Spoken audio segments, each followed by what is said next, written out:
if you're the Seattle Seahawks, I don't see how you just say, oh, okay, we're just gonna, okay, cool. We'll just, Russell, he's unhappy. We'll just trade him somebody else. Like, that to me, I don't see how that happens, right? But as we've seen, crazier things have happened this offseason. But this, Russell sort of talking about, the need for protection, which is clear. We can see the way he's gotten hit. They need to do something with that O-line, right? They need to add O-line pieces. But Russell talking about how he's feeling a little, you get the sense he's feeling a little underappreciated, that other elite QBs are getting all the shine, and Russell, is he really the guy? But it almost feels like, a marriage, like, where, like, your husband or your wife is, like, stomping around, and you're like, what's wrong with them? And, and then you're like, oh, they must be mad. And then you start closing cabinets real, like, loud, like, bah! And it's like nobody's talking, nobody's saying anything, but obviously people in the house are feeling some type of way. That's what this Seattle thing feels like. And I feel like they just need to go to couples counseling for a second, or they just need to sit down real calmly and be like, okay, what can we do? You say to your wife, like, baby, I'm sorry. You know what? I was acting a fool. That letter that went out to those fans, that's my fault. And Kimberly, you're the married one on the podcast. You would know. I know. Okay, but I'm not speaking from personal experience, guys. I'm not speaking from personal experience. Everything's great here. But you have those moments. So I think Seattle's got to sit down with Russell. They got to come to agreement, because you cannot let Russell go. I'd be more stunned than Mina Kimes if they actually let him go, because he's so good. He's so good. And every team, if you don't have a quarterback, like a franchise-defining quarterback, you don't have anything. So Seattle has that. So now they just need to do whatever they can to keep Russell in Seattle. Look. Kimberly, I was about to say I cannot fully relate at all to the marriage comp, because your girl's still out there in these streets like Charlie trying to find him.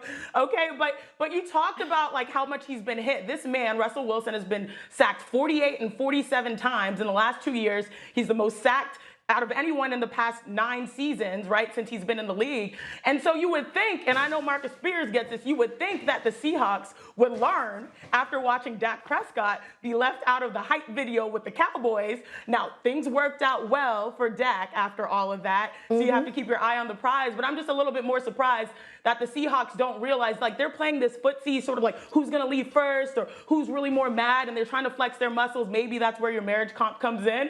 But, based on his skill and offensive, firepower at the position, I would think the Seahawks would actually be fighting more to send subliminal messages for him to say. So, I was really surprised at this overall. I still don't think Russ leaves, especially based on how that contract is set up. But the subliminals, like, this is a guy that is extremely calculated in a great way about every move that he makes, not just on football, but his brand. So these things probably are hitting him differently, and I'll be interested to see how this sort of shakes out.